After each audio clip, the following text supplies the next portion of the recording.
Tangazo. Hii ni habari njema kwa wananchi wote waliopo Zanzibar hata nje ya Zanzibar. Njoo ujipatie nyumba kubwa na ya kisasa iliyopo katika kijiji cha Uroa, wilaya ya Kati, mkoa wa Kusini Unguja. Nyumba hii ni kubwa ambayo ipo karibu na fukwe ya bahari. Nyumba ina mazingira mazuri na yenye kupendeza, lakini pia ina eneo kubwa ndani yake. Unaweza kuweka gari na kufanya shughuli mbalimbali za kijamii. Nyumba hii ina vyumba 4 na vyumba 2 ni master. Pia ina ukumbi mkubwa wa kukaa, jiko, sebule pamoja na sehemu ya kulia, yani dining. Unangoja nini? Wakati ndio huu. Kwa maelezo zaidi wasiliana nasi kwa simu nambari 0772794510. Punguzo la bei lipo. Unasubiri nini? Karibu ujipatie ulimwengu wa fahari na wa furaha. Kumbuka, hii ni zaidi ya bure, yani house for sale. Nyote mnakaribishwa.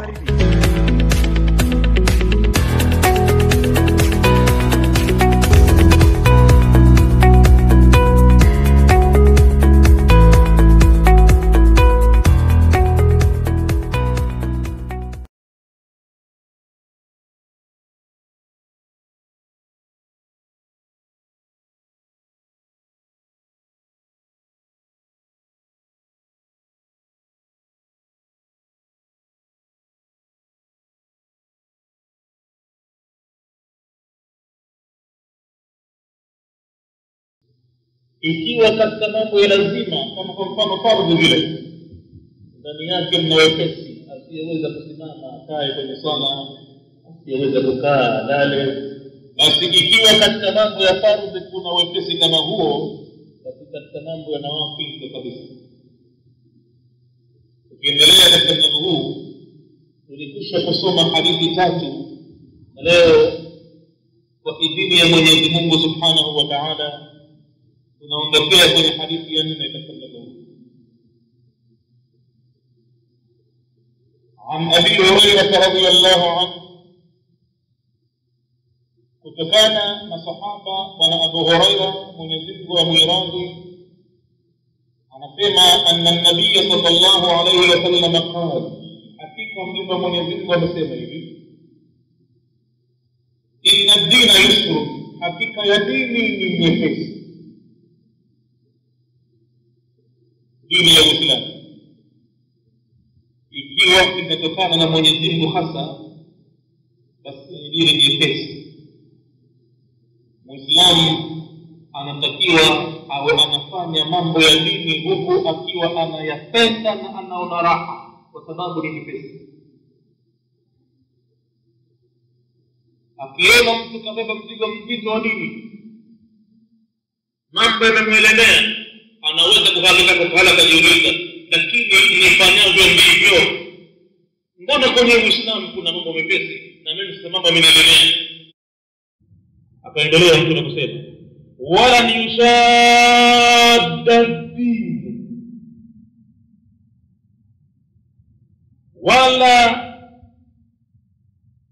haitotiliwa nguvu dini illa ghalabahu, isipokuwa itamshinda yule ambaye ameifanya kuwa ni ngumu, akaikazania, akafanya mambo ambayo hakuamrishwa. Ghalabahu, itamshinda. Kwa hivyo mtume wasia wake ilivyokuwa dini ni nyepesi na haitofanywa nzito dini ila itamshinda kwa aliyefanya nzito, mtume akasema fasaddidu, basi jilazimisheni na njia ya kati na kati. Saddidu, tamko hili ai iltazimu as-sadada, jilazimisheni kufanya as-sadada. Ma huwa as-sadad? Wa huwa at-tawassut fi ghairi ifrat, nayo as-sadada ni kushika njia ya kati na kati,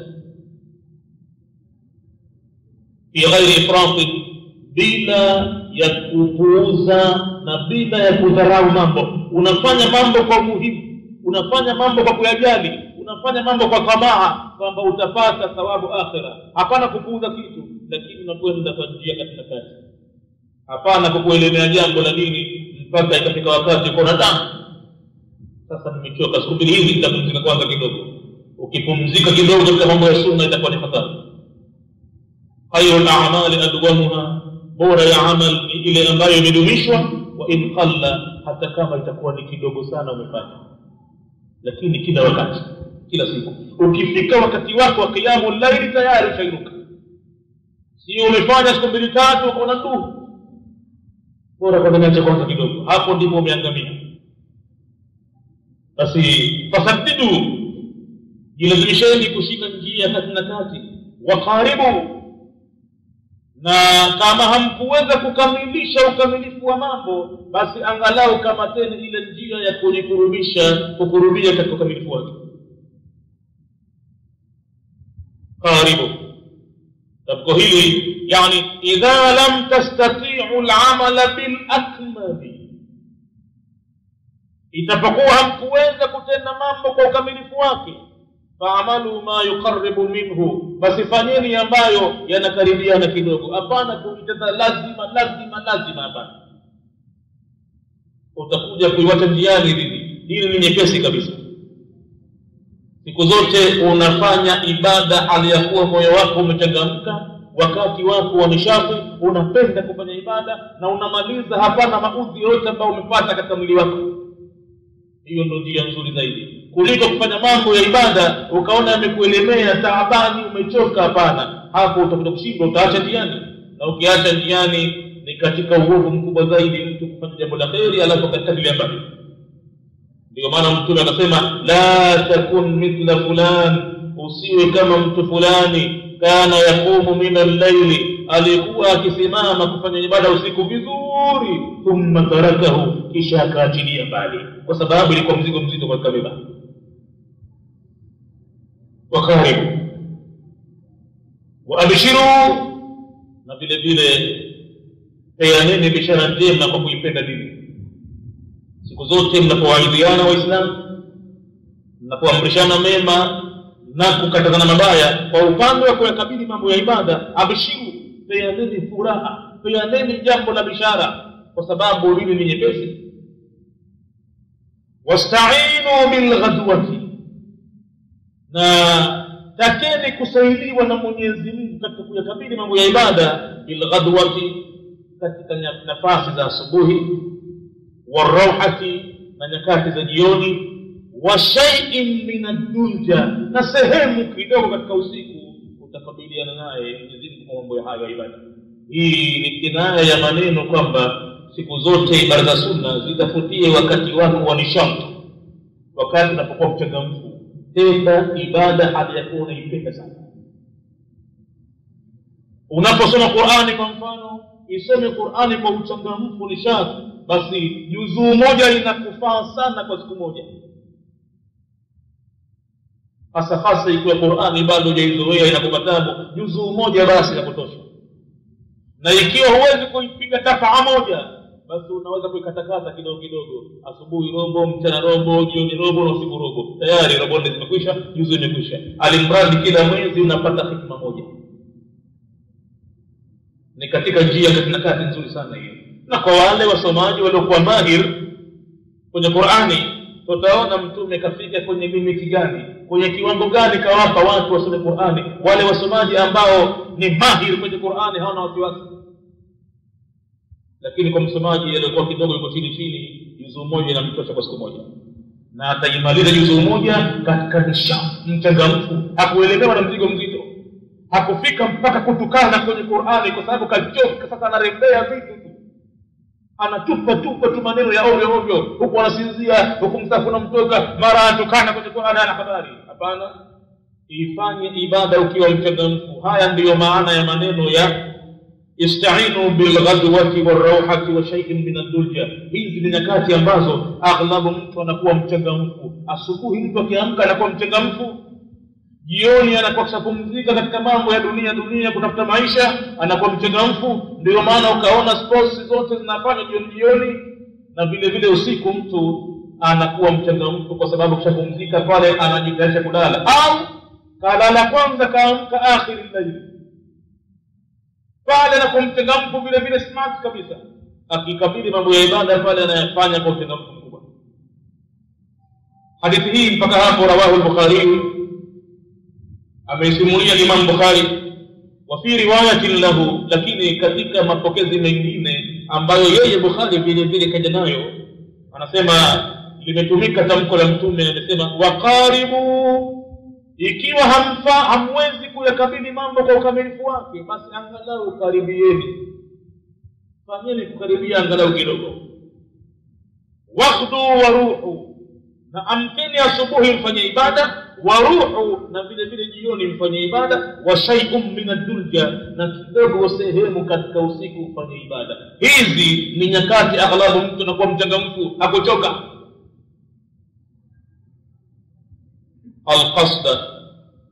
Al-qasda tablughu. Kisha Mtume akasema kidogo mtafika katika malengo. Hapana papara, hapana kupa. Usidhamie maji usiyoweza kuyakoga, yatakuzamisha hayo. Hata kama nia yako na mapenzi yako ni makubwa katika mambo ya ibada na unamtaka Mwenyezi Mungu radhi zake, lakini kidogo utafikia lengo. Hasa kama mtu ndo kwanza anaanza mambo, basi afanye kidogo mpaka alemae.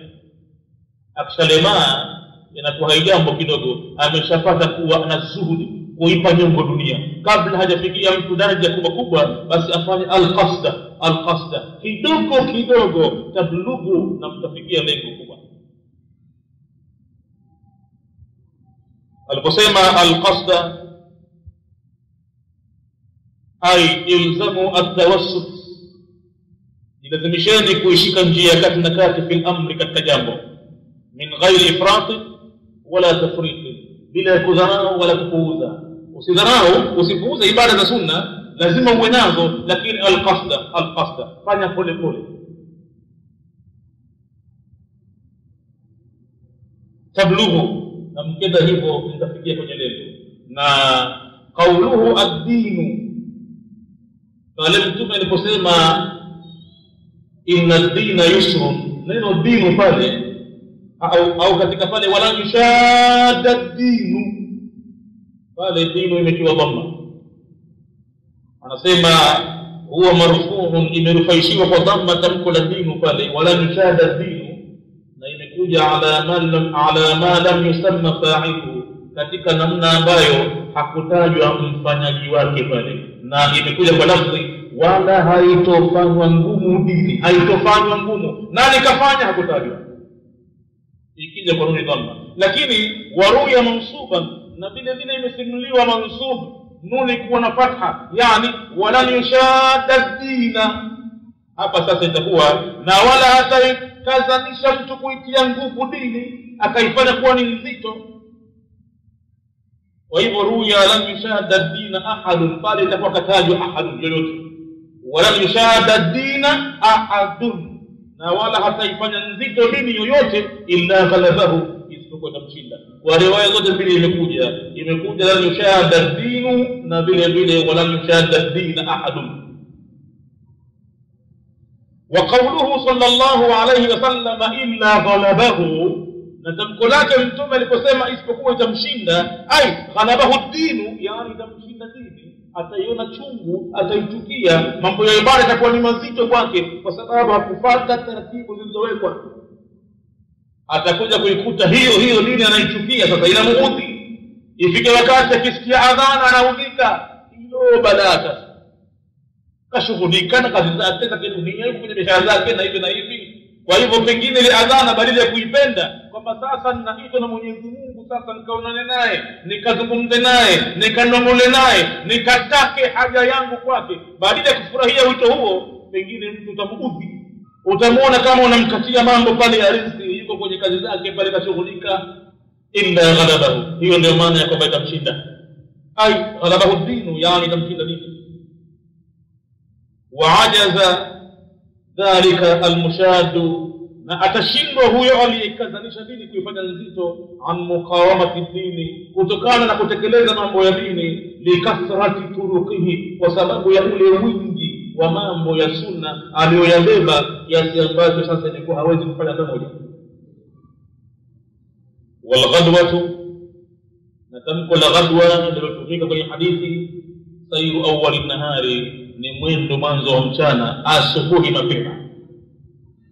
Warauhatu akhiru nahari, na tamko la rauha ni mwisho wa mchana, yani jioni. Wadulja akhiru layli, na tamko la dulja ni mwisho wa usiku.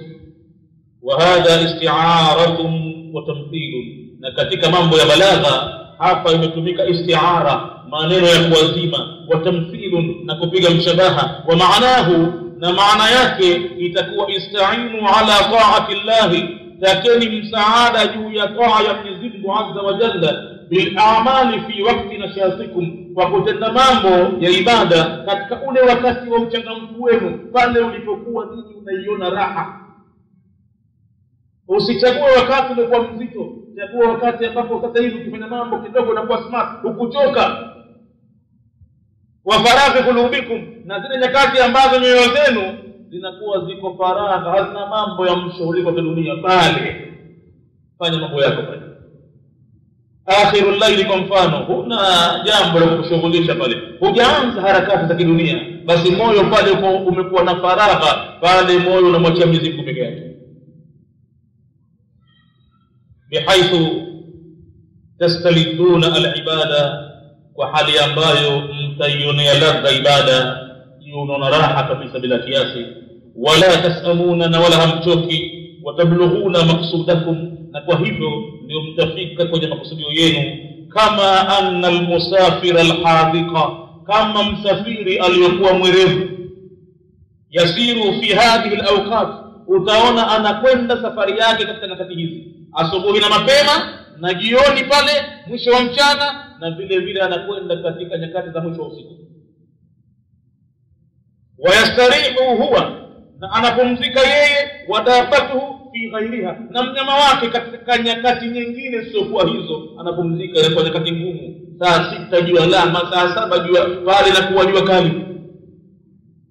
Msafiri alikuwa mwerevu pale anaacha, anatafuta kivuli, anapumzika kwanza, anangojea pale panapo kivuli, jua linaanza kuzama magharibi, anaanza kazi. Vile vile ataanza safari yake asubuhi mapema kabisa, kwa sababu pale anapoenda choka. Kwa hivyo fayasulu almaqsuda bighairi ta'ab, atafika kwenye maksudio bila ya taabu. Na hayo ni maelezo katumia tafsiri ya Imam Nawawi, lakini anasema wallahu a'lam, na Mwenyezi Mungu ndo ajua zaidi maana ya tafsiri hiyo, kwa sababu hayo ni mambo ya jawami al-kalim, maneno mafupi ambayo yamekusanya maana nyingi zaidi. Yeye Imam Nawawi kaita tafsiri hiyo, lakini anasema wallahu a'lam, na Mwenyezi Mungu ndo ajua tafsiri kubwa zaidi. Hadithi hii imetupatia faida kama mbili hivi zilizokuwa kubwa sana. Faida ya kwanza, at-targhibu fi ikhtiyari awqati an-nashat lil-ibada. Hapa Mtume wa Mwenyezi Mungu anawapendezesha wafuasi wake wachague wakati wa uchangamfu wa kutekeleza mambo ya sunna. Mambo ya fardhi yameshapangiwa na Mwenyezi Mungu wakati wake, ukitaka usitake. Na hata hivyo ikitokezea dharura ya safari au ugonjwa, basi Mwenyezi Mungu ameweka sheria maalum ya sala ya msafiri, ili dini aione kama ni kitu kupendeza kizuri sana, kimemuondolea mashaka, kimemuondolea mzigo. Ana ruhusa ya kuchanganya sala ya dhuhuri na alasiri, akaiswali katika wakati atakao, tena akapunguza rakaa zake, alimradi anaiona dini raha kabisa, nzuri kabisa. Haifiki wakati mpaka akaona kabeba mzigo mzito, taabu na mashaka. Hapana, anaichangamkia ibada. Hapa Mtume anapendezesha umati wake fi ikhtibari au fi ikhtiyari, katika kuchagua awqati an-nashati lil-ibada, nyakati za uchangamfu katika kufanya ibada. Na vile vile faida ya pili, al-qasdu fil ibadati, kufanya njia ya kati na kati katika ibada, yusilu ila mardati rabbi, ndiyo inayomfikisha mtu kupata ridhaa ya Mwenyezi Mungu Mola. wadawamu alqiyam bi'ubudiyatihi, na vile vile hiyo kidogo kidogo njia kati na kati ndiyo itakayompelekea mtu kudumisha kusimamia kumwabudu yeye Mwenyezi Mungu. Akifanya maskhara atashindwa njiani, lakini pole pole. Hayo ni katika mambo ya sunna, lakini mambo ya fardhi yatakiwa yafanywe kama vile Mwenyezi Mungu atakayopanga, na ameshakadiria kwa kiasi cha viumbe wake wanaweza kufanya hayo bila mashaka. Lakini mambo ya sunna lazima mtu achunge taratibu zake, akifanya mchezo na mshinda. Hadithi ya 5, wa an Anas radhiyallahu anhu qala, na kutokana na sahaba bwana Anas ibn Malik Mwenyezi Mungu amradhi amesema, dakhala an-nabiy sallallahu alayhi wa sallam al-masjid. Siku moja mtume aliingia msikitini, fa idha hablun mamdud, tahamaki akaiona kamba imefungwa imenyooshwa kutoka nguzo mpaka nguzo. Mamdudun baina sariyataini, imenyooshwa imefungwa kamba baina ya nguzo mbili, nguzo mpaka nguzo kamba imenyoka sawa sawa. Faqala, mtume akastaajabu, ikabidi aulize, ma hadha alhablu, hii kamba ya nini hii? Qalu, masahaba wakamjibu, hadha hablun li Zainaba, hii ni kamba ya Zainab.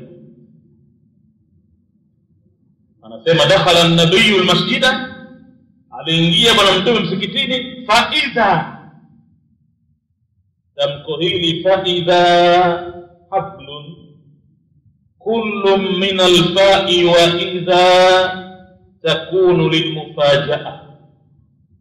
Unapokuta fa idha yote mbili, yote mawili haya baina ya fa na ile idha, fa na idha, fa idha, yote haya yanamaanisha maana ya kitu cha ghafla. Tumekiona kwa Kiswahili tunasema tahamaki.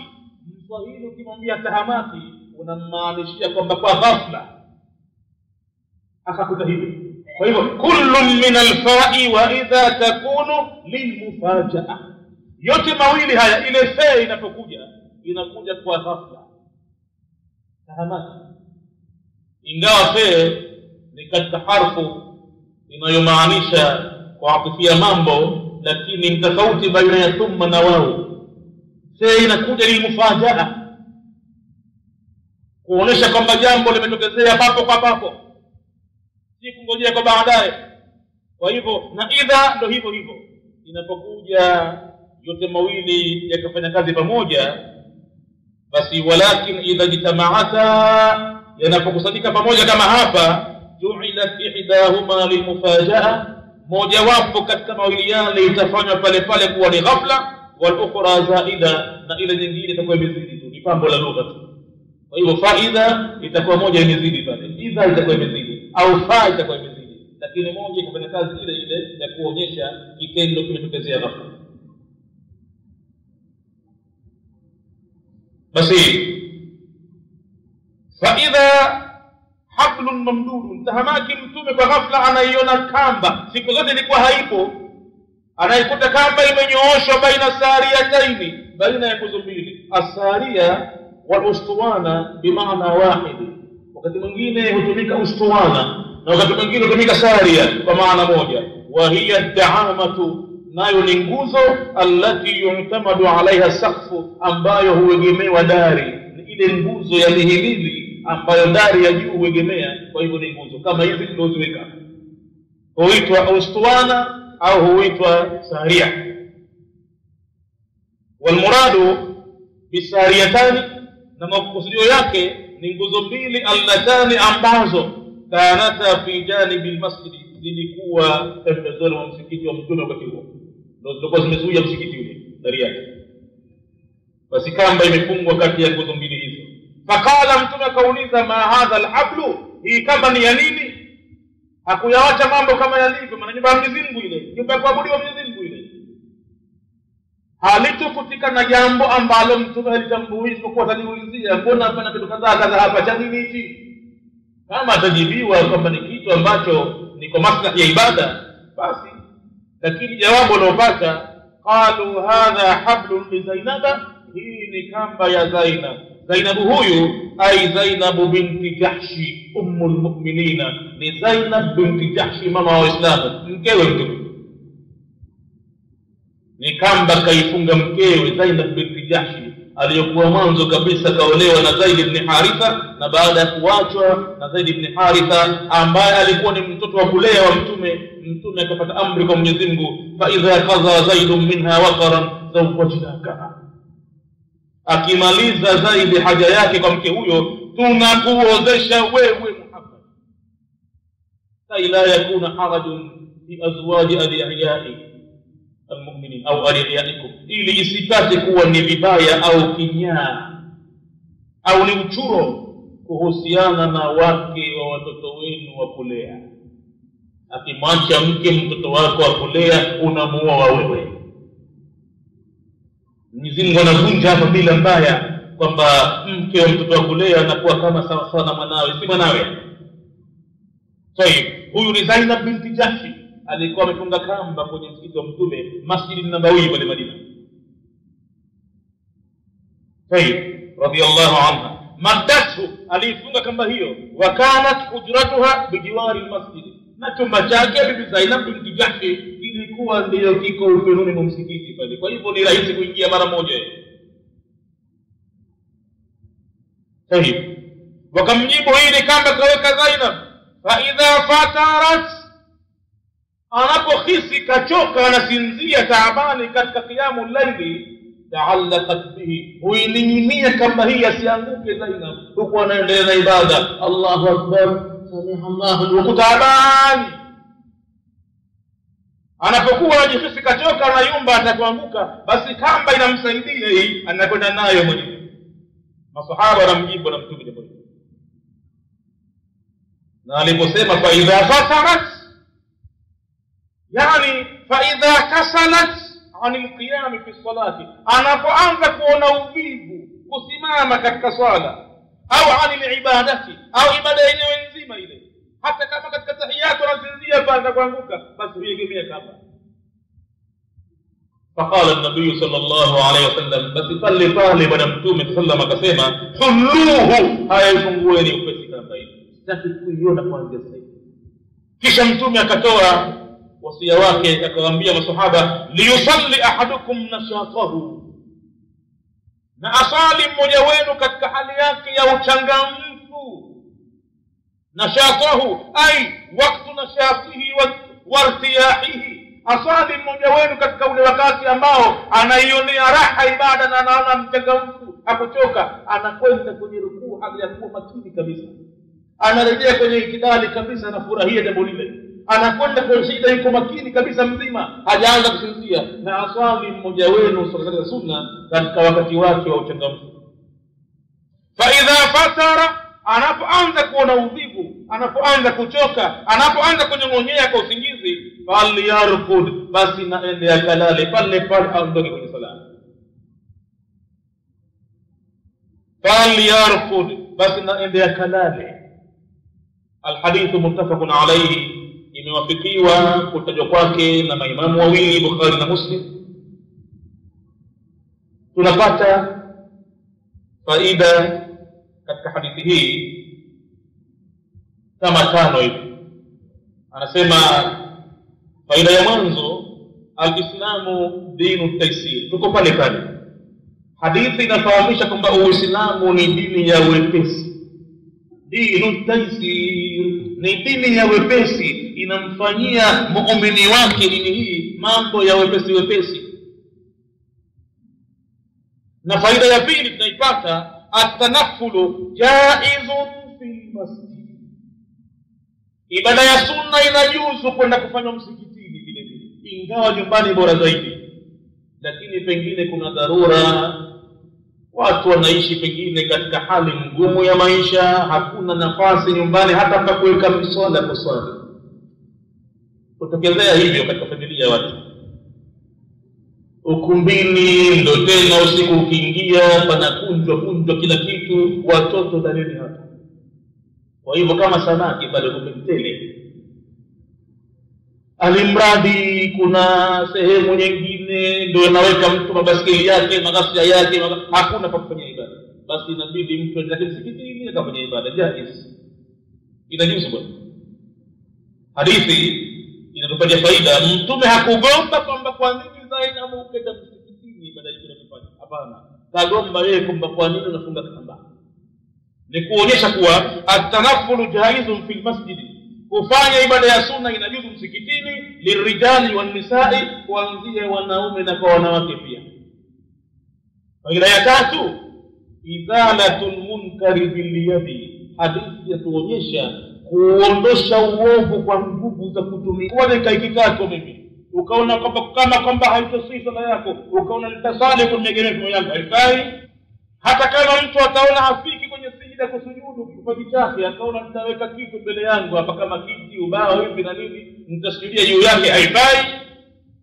Alimradi yukrahu, ni jambo la kuchukiza, an ya'tamida al-musalli, kuegemea mwenye kusali, fi asna'i salatihi, katika ule wakati wa sala yake, ala shay'in, kuegemea juu ya kitu chochote. Na faida nyingine ya tano, alhadhu ala al-iqtisadi fi al-ibada. Pale anahimiza, hadithi hii mtume anahimiza, panahimizo la kufanya njia ya kati na kati katika ibada hasa za sunna. Wal amru bil iqbali alaiha binashatin, na amri ya mtume kwamba anataka zikabiliwe ibada hizo kwa katika wakati wa uchangamfu, sio mtu kachoka taabani. Mwenyezi Mungu hapendi ibada ile ya kwamba mtu anajipeleka, anajisukuma, anasoma Qur'ani, pengine anajitukana mwenyewe kwenye Qur'ani na yeye mwenyewe hana habari. Hadithi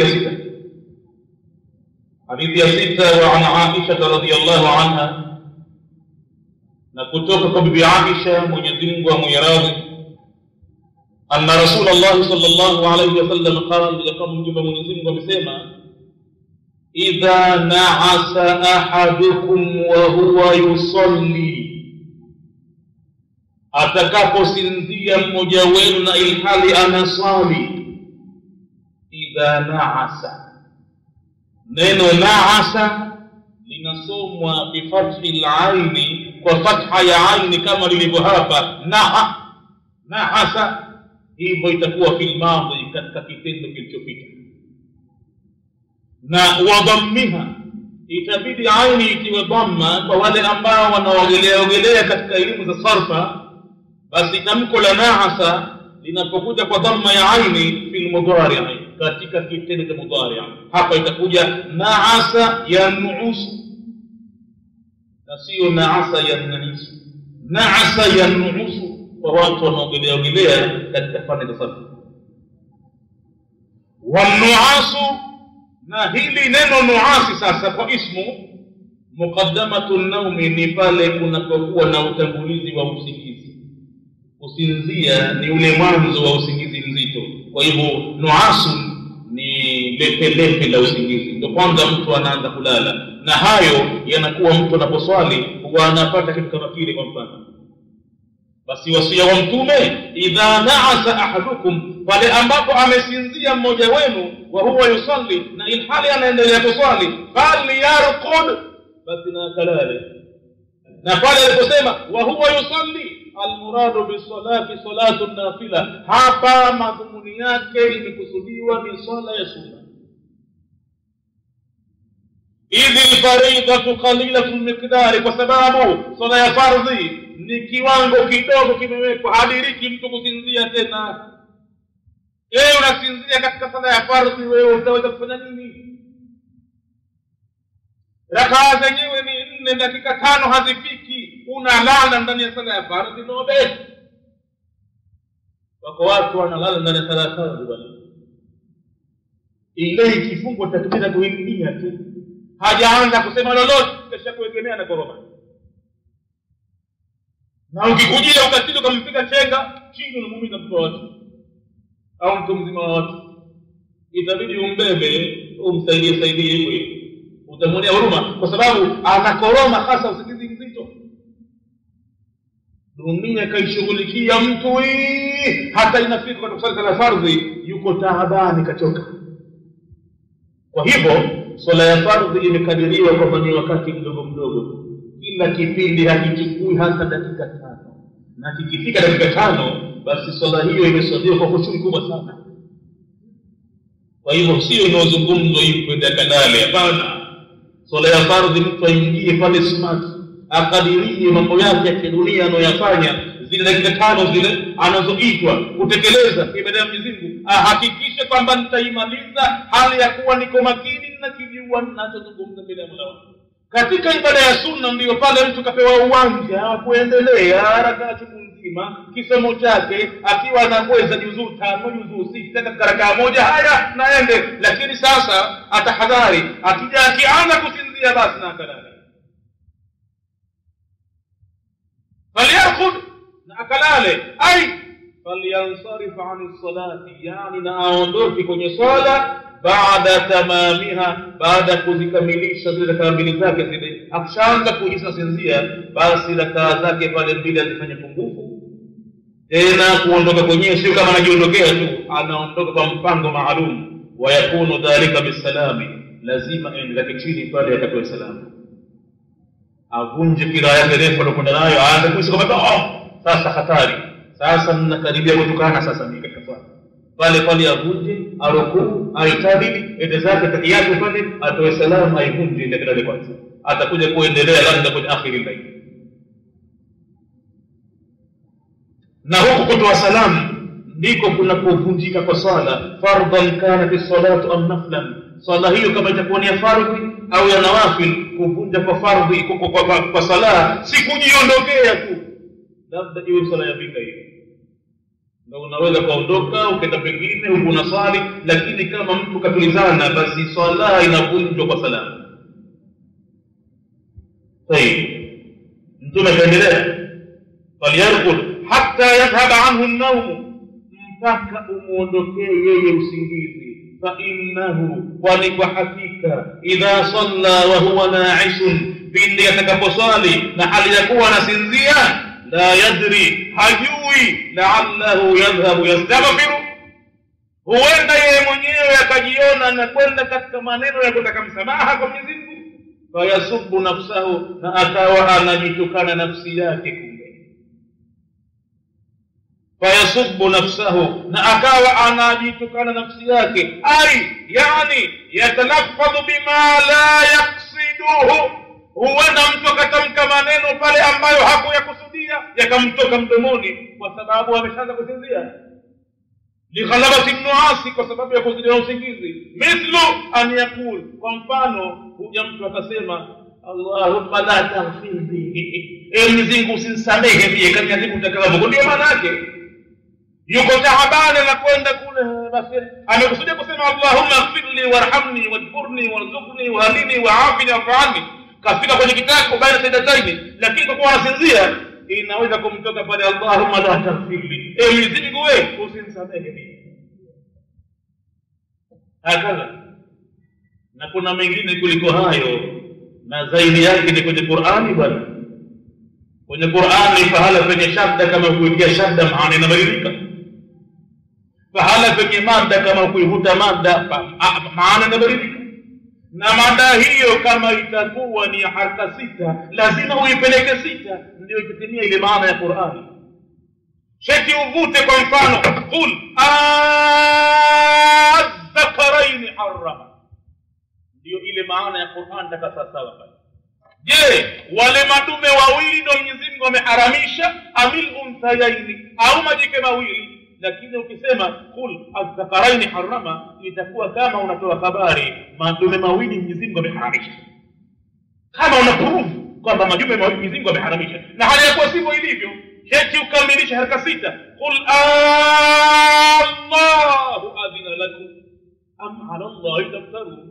Je, ni Mwenyezi Mungu ndio aliyokupenda kufanya hilo au Mwenyezi Mungu unamzudia uongo? Lakini ukisoma Allahu adhina lakum, itakuwa unatoa maelezo Mwenyezi Mungu amekupeni ruhusa, tayari fanyeni. Utaikoroga Qur'ani, basi ukijiona unaanza kusinzia kidogo tu, tena hata kama utakuwa humo ndani ya sala wakati umekamata msahafu, ukijiona sasa hivi unaanza kuwa huo ni kitu mle unasinzia, upesi funga msahafu, lala kwanza, usije ukaingia katika maneno ya Mwenyezi Mungu kuyasoma utakavyo ndani ya usingizi, utakuja kushuka laana bure pale ya Qur'an. Rubba al-qari'u yaqra'u al-Qur'ana wal-Qur'anu yal'anu. Mtume anasema mara ngapi na ngapi msomaji anayesoma Qur'ani na kumbe Qur'ani na mlaani yeye, na hususan atakapokuwa kishalala anatamka Qur'ani ovyo ovyo, hajui wapi anakwenda wapi karudi, hana habari, atakisema anajibu nafsi yake. Na huenda mtu kwenye sala akaingia Allahumma la taghfirli na mwenye hajui. Ndio maana Mwenyezi Mungu kwenye Qur'ani akasema la taqrabu as-salata wa antum sukara hatta ta'lamu ma taqulun. Ya ayyuhalladhina amanu, ini ambao mmeamini, msikurubie, wasijambali kuswali tu. Kama swala iko makunduchi usikafika hata jumbi, kaa huko mbali. La taqrabu as-salata, usikurubie swala wa antum, msikurubie swala wa antum sukara, na ilhali nyinyi mmo katika ulevi, mmelewa, kwa sababu mtayatamka maneno ambayo ni matusi na mtakuwa hamjui mkisemacho. Maana swala ni mazungumzo baina ya Mwenyezi Mungu na mja wake.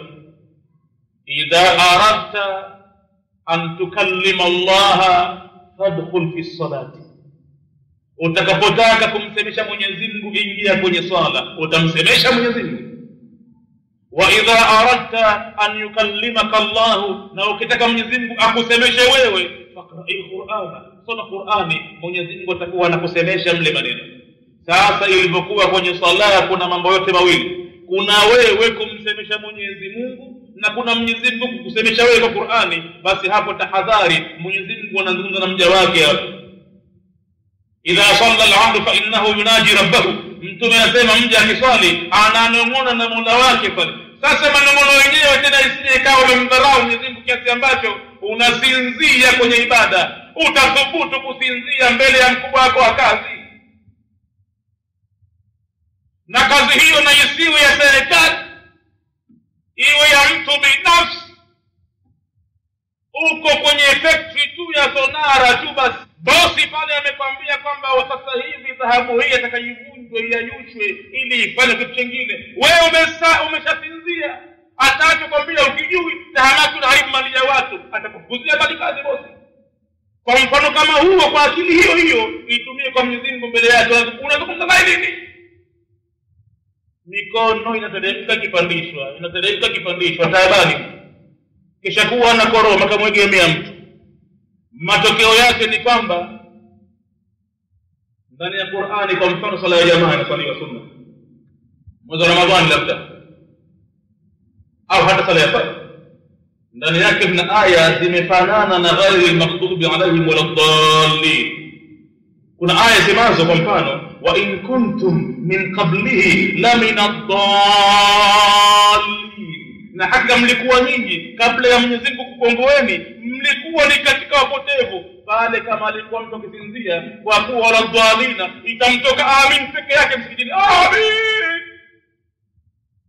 Tahamaki swala yote imeharibika pale, watoto tayabani anza kucheka hapa hapachekeki kwa kuwa ulikuwa umelala huko. Kuna aya kwenye Qur'ani mutashabaha na waladdallina ya sura al-Fatiha. Kwa mfano imamu anasoma wa in kuntum min qablihi la min ad-dallin, na mada yake ni ile ile mada lazima, la min ad-dallin. Tahamaki mwenzangu mimi umeruka usingizini, amin peke yako. Ya ayyuhalladhina amanu la taqrabu as-salata wa antum sukara, enyi ambao mmeamini msikurubie sala na ilhali ya kwamba nyinyi ni walevi, mmelewa, mmo katika nishai ya ulevi. Hatta ta'lamu, mpaka mfikie akili zenu kuwa shwari, mnalielewa ma takuluna, lile ambalo mnalisema. Wafasirina wa Qur'ani wanasema katika aya hii sababu ya kuteremshwa kwake, kabla ya ulevi kuharamishwa, walikuwa maswahaba wengi wakitumia mvinyo kama ni maji ya kunywa, na walikuwa hawana makosa wakati huo kwa sababu ilikuwa si haramu. Miongoni mwao alikuwa ni Sayyidina Ali ibn Abi Talib radhiyallahu anhu. Alipokuwa katika sala siku moja, alikuwa akisoma suratul Kafirun katika sehemu ya la a'budu ma ta'buduna, yani mimi siabudi mnavyoabudia nyinyi. aliondosha la akasema a'budu ma ta'budun, mimi ninaabudia mnaabudia nyinyi makafiri. Kwa hivyo ikawa hiyo ni sababu tosha kabisa kukataza watu wasiingie kwenye sala bali wasikurubie, ilhali ya kuwa wamelewa mpaka walielewe lile ambalo analisema ndani ya sala. Na kufikia mtu kulielewa analisema ndani ya sala si kwa sababu alikuwa mlevi tu, hata katika usingizi vile vile mtu anakuwa halielewi analisema vile vile. Na si katika usingizi tu, anaweza mtu dunia kuivaa, pengine michezo imemvaa kiasi ambacho labda kafurahi timu yake kushinda au anahuzuni timu yake kushindwa, anafika kwenye sala haelewi anafanya nini. Huenda pahala penye qiyam pale atakiwa sura al-Fatiha akawa anasoma tahiyatu pale wima, na wakati mwingine mtu atajikuta kakaa tahiyatu anasoma alhamdu katika tahiyatu. Imekuwa kaingia kwenye mkumbo ule ule kwamba yeye ni sukara, amelewa. Hakulewa ulevi, amelewa dunia. Basi unapotaka kuingia kwenye sala usije katika hali ya kujijua sasa ninazungumza nini na Mola wangu.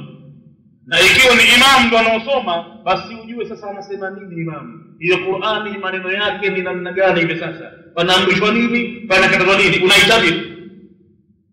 Au ataondoka mtu kwenye sala mbele ya Mola wake hana kitu alichokipata ila ni kukunjwa swala yake na kupigwa nayo ya uso.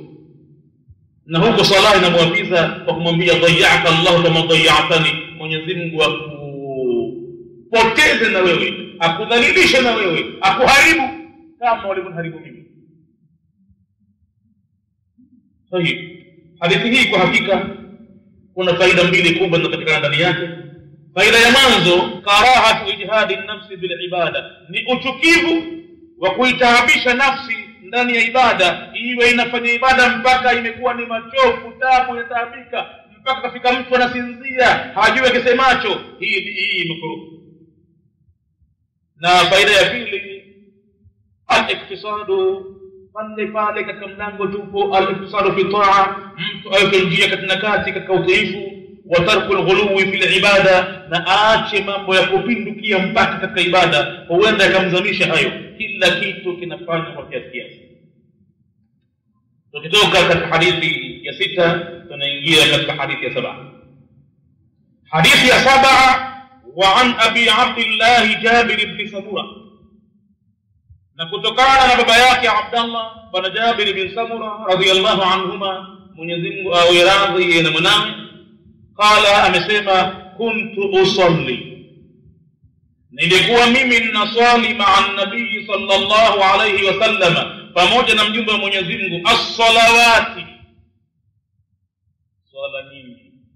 Tamko la as-salawati fi riwayati Muslim, katika riwaya nyingine iliyokuja kwa Muslim imekuja hivi kwamba anasema huyu Jabir bin Samura, wallahi laqad sallaytu ma'a rasulillahi sallallahu alayhi wasallam akthara min 1000 salatin, zaidi ya sala 2000. Ndio maana akatumia pale salawati, yani nilikuwa ni sala kuliko 2000. Anasema Jabir bin Samura, kuntu usalli, nilikuwa mimi ninaswali ma'a nabii, pamoja na mtume sallallahu alayhi wasallam, as-salawati, sala nyingi zaidi ya 2000. Atumia kwa yamini, wallahi laqad sallaytu ma'a rasulillahi sallallahu alayhi wasallam akthara min 1000 salatin, zaidi ya sala 2000. Basi fakanat salatuhu qasdan, sala yake mtume ilikuwa ni njia katika kati, wa khutbatuhu qasdan, na khutba yake kama ana khutubu hapa. Khutbatuhu ay yani khutbatul jumu'ati wa ghayriha, ni khutba ya Ijumaa na nyinginezo. Akikhutubu mtume hakutubu kiasi cha kuwatosha watu, hakai pahala kuanzia pale baada ya magharibi akaendelea mpaka 3:30, mwisho wale wanaoambiwa itakuwa haondoki na kitu, na wanalani sasa, wanaona kwamba mambo hayaishi. Basi tunataka hiyo watu watafanya zao na kuondoka, pengine hawawezi, wanaona muhali mwenye kuhadhiri pengine ni mgeni, wanaona kama watamkia aibu kuondoka pale. basi anasema kwamba swala ya mtume ilikuwa qasdan, iko njia katika kati, si fupi sana kiasi ambacho cha kuondoa njiani, wala haikuwa refu ya kuwachosha maamuma. Tutafahamu hivyo. Na hayo ya njia katika kati tutayabaini karibuni hivi katika fiqh sunna. Atataja mwenye fiqh sunna akitumia sura gani mtume katika swala gani, kiasi cha aya zake ni kiasi cha aya namna gani akizitumia katika swala gani, alfajiri akisoma vipi, adhuhuri akisoma vipi, magharibi akisoma vipi, isha akisoma vipi. Hasta yenyewe ndio iko hapo, ambapo katika darasa ya fiqh sunna inshallah tutayabaini hayo karibuni. رواه مسلم، حديث هي ومسلم إمام مسلم. قوله قصدا، تمكلاك القسم قصدا أي بين الطول والقصر، بين يورف والقصر. نوفوف ndio hapo mtume akitumia katika kati, si refu ya kuwachosha watu wala si fupi mno kiasi ambacho mtu anatawaza kule, anakuja swala yote imekwisha kabisa, yote ana jamaa aliyopata moja, hali ya kuwa atawaza pale na alikuwa anaingia kwenye kutawadha muadhini na adhini, na khalafu baada ya kumaliza kutawadha sala imekwisha. Vipi mkisema? Kwa sababu inna atainaka kul wallahu wal asr. Basi mtume salati ilikuwa ni qasdan, njia ya kati na kati, si refu ya kuwachosha watu wala si fupi sana, kati na kati. Hadithi hii imetupatia faida kama tatu hivi. Ya kwanza, تخفيف النبي صلى الله عليه وسلم الصلاة، kurahisisha kwake bwana mtume na kufanya wepesi kwenye swala, wal khutba na khutba vile vile. Hayo akiyafanya rahmatan bil musallina, wa kuwaonea huruma wale wenye kuswali. Vipi kuonea huruma? Tutaona katika fiqh sunna sura zake mtume akasoma vipi. Wa ra'fatan bil maridhi, na vile vile kufanya huruma kwa mgonjwa, naye vile vile hachukui mgonjwa katika sala jamaa sura al-Baqara nzima, hachukui kabisa. Mtume afanya katika kati. Wa sahibul haja, na vile vile kimhurumia mtu mwenye haja, anamfikiria pengine hapa mtu kabila njia tu kakuta jamaa kaingia, kwa hivyo na haja zake, kwa hivyo anamfanyia qasda, njia katika kati. Hiyo ni faida ya mwanzo. Faida ya pili, wa Rasulullah sallallahu alayhi wasallama utiya jawami al-kalim, amepewa maneno mafupi yenye maana nyingi. Wa innahu lam yakun yubaligh fil ijazi, hata hivyo hakuwa akipindukia mpaka katika kueleza. Kapewa na Mwenyezi Mungu mtume jawami al-kalim, maneno mafupi akitamka, lakini yana maana ya kujaza mabuku mengi, volume kubwa nyingi sana. Lakini hata hivyo anaonea huruma wale wanaohutubia. Hotuba yake jamaa mtume itakuwa kidogo. Wa yutilu salata, hata katika Barzanji alisema mwenye Barzanji akirefusha mtume swala yake kidogo. Wa yaksuru al-khutba al-jumu'iyya, na kuifanya fupi sana khutba za Ijumaa, ili wale watu waondoke na kile kilichozungumzwa. Na ndo raha ya maneno yalikuwa kiasi cha muda saa moja inatosha mtu kaenda kwa pahala kusikiza darasa. Saa moja inatosha kabisa. Baina magharibi kutoka isha, kiasi cha saa moja nusu inatosha kabisa. Binadamu na mambo mengi kichwani. Kuna wenye watoto, kuna wenye wagonjwa majumbani, kuna mwenye namna kwa namna ya mambo, mitihani namna kwa namna. Kwa hivyo inatosha kusikiliza kwa muda wa saa moja nusu basi. Lakini tena kuanzia baada ya magharibi mpaka saa 3 mpaka saa 4, ataacha mtu hapo kita kitu hapo. Kisha mtume akabainisha katika baadhi ya riwaya akasema, khairul kalami au safu, bora ya maneno ni yale yaliyopita nje katika kati, si marefu, si fupi sana, kiasi katikati, ili mtu apate kuitabiri, azingatie na anatakiwa aondoke na kitu pale. Kwa hiyo ni faida ya pili. Wa innahu lam yakun yubaligh fil ijaz. Na faida ya tatu, at-tawassut fil umuri. Hapa hadithi inaonyesha waziwazi kushika njia kati na kati katika mambo yote yanatakiwa kati na kati. Hapana kufanya mambo ya kufutu ada, na wala yasiwe kiasi cha kuondoa njiani, yawe kati na kati. Hadithi ya 8, wa an Abi Juhfa Wahb ibn Abdullah radiyallahu anhu qala, na kutokana na baba yake Jufa ambaye yeye ni bwana Wahab ibn Abdullah radhiyallahu anhu qala, amesema akhan nabii, alipanga udugu mtume wa Mwenyezi Mungu sallallahu alaihi wasallam baina Salman wa Abi Darda. Udugu kaupanga bwana mtume kati ya Salman al-Farisi na bwana Abi Darda. Kaambia Salman, Abu Darda atakuwa ndugu yako. Alikuwa akipanga udugu pale Madina pale.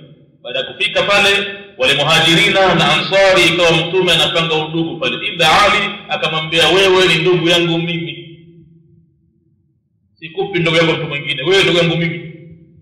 Lakini masahaba wale kila mmoja akamwambia, wewe ndugu yako fulani. Na wakati wa mwanzo kabisa walikuwa hata kurithiana, ila baada ya kuteremka aya wa ulul arhami au ba'dhum awla bi ba'd fi kitabillah, na watu waliohusiana kwa nasabu wao ndio watahusiana zaidi kuliko watu wengine katika mirathi, lakini mwanzo akirithiana. Kwa hivyo mtume alipanga udugu baina Salman al-Farisi na Abi Darda radhiyallahu anhuma. Fazara Salman Abu Darda, basi Salman akawa atekeleza ile haki ya udugu, akamtembelea ndugu yake Abu Darda. Hawakuhusiana kwa damu hata kidogo, hawajuani. Mtume kawapanga, huyu Salman ni Mfursi, anatoka huko Asia, anatoka Irani. Huyu Mfursi baba yake ataabudia moto, takimbia yeye, hakupenda ibada zile. Na huyu Abu Darda ni mtu wa wapi? Mtu wa Makkah. Basi mtume akapanga udugu pale baina Abu Darda na huyu Salman al-Farisi. Salman al-Farisi akawa anaitekeleza ile haki ya udugu wa Kiislamu. Fazara Salman Abu Darda, basi Salman al-Farisi akamtembelea ndugu yake Abu Darda. Alipofika kwa ndugu yake, faraa umma Darda mutabaddilatan, akamkuta mama yake Darda, yani mke wa Abu Darda, mutabaddila. Na maana ya mutabaddila, labisatun thiyabi al-bazala, kamkuta amevaa nguo zilizokuwa za kuchakaa, wa hiya al-muhna, yani nguo zilizokuwa nyonge kabisa za kukalia jikoni mchana kutwa. Makaniki nguo chafu alizokuwa akipikia jikoni, kamkuta nazo mpaka jioni. Maskini mikubwa nazo zile.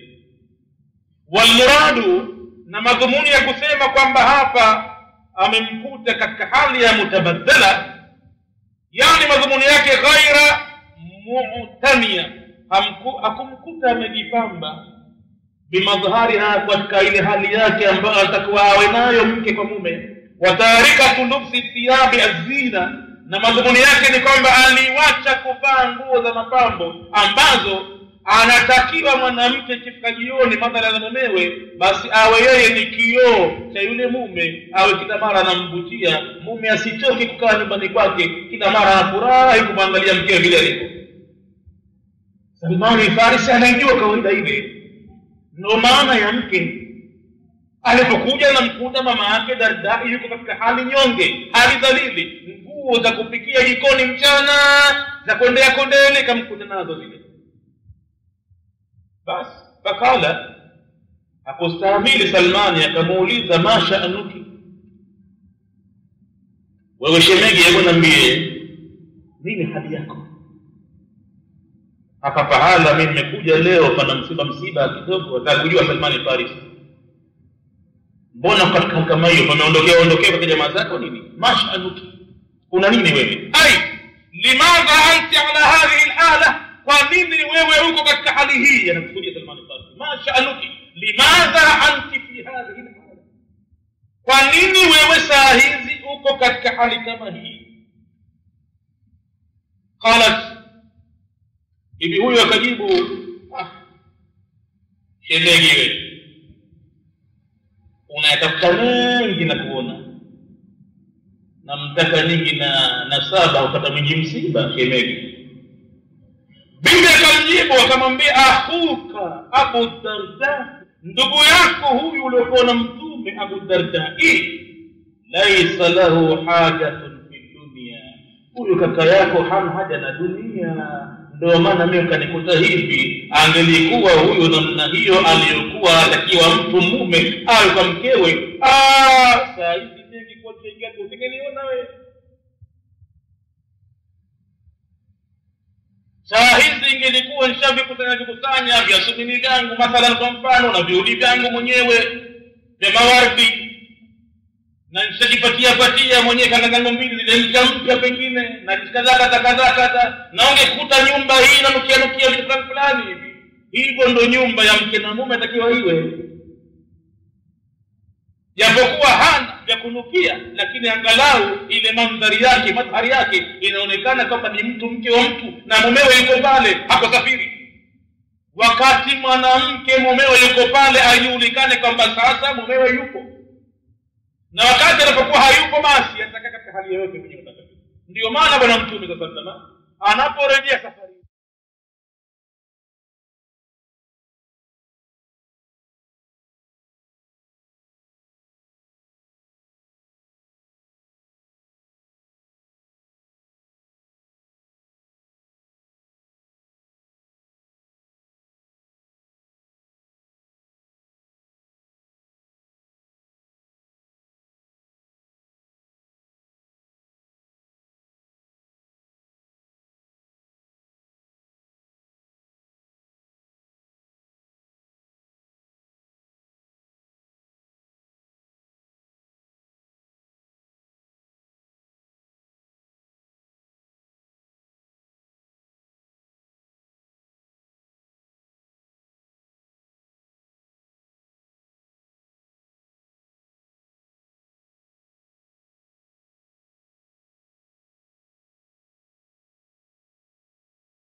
Tangazo.